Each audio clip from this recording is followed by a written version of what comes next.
Alright guys, so I'm just going to show you a real quick modification that you can make to your Sumo Crawler shocks that will gain about right around 1/16 of an inch of extra travel on these shocks.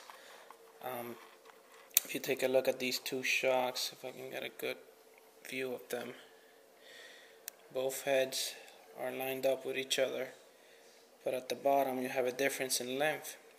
And as you can see, there's a lot more rod showing on the shock that's on the left side. Now everything's lined up here. This is longer here because this one's been modded, the other one hasn't. Now I'll show you how to do this real quick. It's actually gonna do away with one of the issues that you will have with the Sumo Crawler shocks, which is the small little screws that hold the head up in place. See if I can focus on that. Alright, those tiny little screws that it's got up top there, that's the guy that's restricting the travel of your shocks. Pretty sure a lot of you guys have already ripped those out from hitting something or whatnot. Okay, so the way it works is you have to take those guys out, and I'll show you what you turn out with once you take those out. What you end up with is actually a tiny little bolt that's in there and plays the role of your piston, I guess. As you can see, there's these two little notches on the side. That's where that cap lines up to, and then there's the holes for the little screws to go into. That piston, I guess you could call it, the little screw, has to stop there because those screws go right through the plastic and they don't let the screw go any higher. So that's where they're set. That's fully compressed. You're missing about 1/16 of an inch, actually a little bit more, but let's just say 1/16 of travel because those little screws are in there. What you do is you eliminate those screws, and let me show you on this one.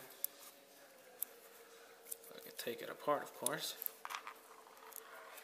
Forget it. There they go. Goodbye. Anyways, alright, once you take those little screws out, you're actually going to bring this guy all the way up to the top until it's flush with the plastic. That's going to give you a lot more travel, and it's still going to compress all the way so it'll function properly.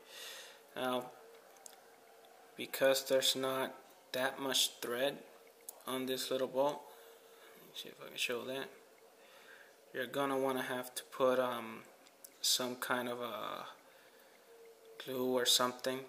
If I can focus, please, come on.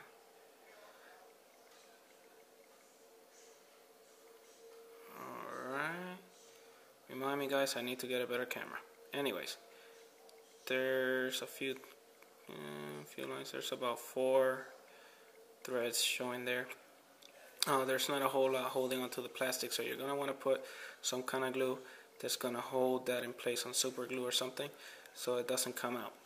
But because of using this design and not having those bolts in there, you're also going to want to put a tiny little bit of glue on this rim. Now make sure not to put a whole lot. You have to get just a little bit on the rim, because if not, you're just going to glue the bolt in there. So just put a tiny little bit, and just put the cap back in there. Now if you want to make things easy, that little notch that you see in there, that little piece of plastic that you see in there, that's what actually lines up with the notches here. If you want to make your life easy, you're going to remove that little piece from the cap with a razor blade or something, or anything. Even a tiny little screwdriver will be able to peel it out. It's just a tiny little piece of plastic. The reason I tell you that is because when you're going to glue this cap on, you have to be pretty quick if you use super glue, because it'll dry out on you, pretty much immediately when you make contact. So you don't want something to get in the way of lining that cap on. So you can take that out, put a little bit of glue on this guy, and just snap that guy as fast as you can in there, and make sure that it's all the way set in there so that it does its function. That bolt, this works as a piston, is gonna stop right there on the top of this cap.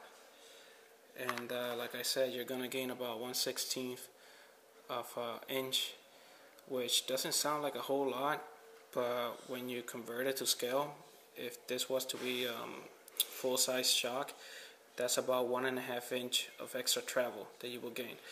So anybody that has a full-size rig, I'm pretty sure the 1.5 inch of extra travel is something you will welcome, especially if it's this simple to modify. This is the modified shocks that I use on my Sumo Crawler. That's one of the reasons why I get more articulation than you would get with a normal Sumo Crawler. So if you want to get that amount of articulation, this is how I did it. And of course the different placement for the links and whatnot, but this will help you guys out a lot. Anyways, hope that helps you guys out. I don't know, let me know what you think. Thank you very much for watching. Alright, bye.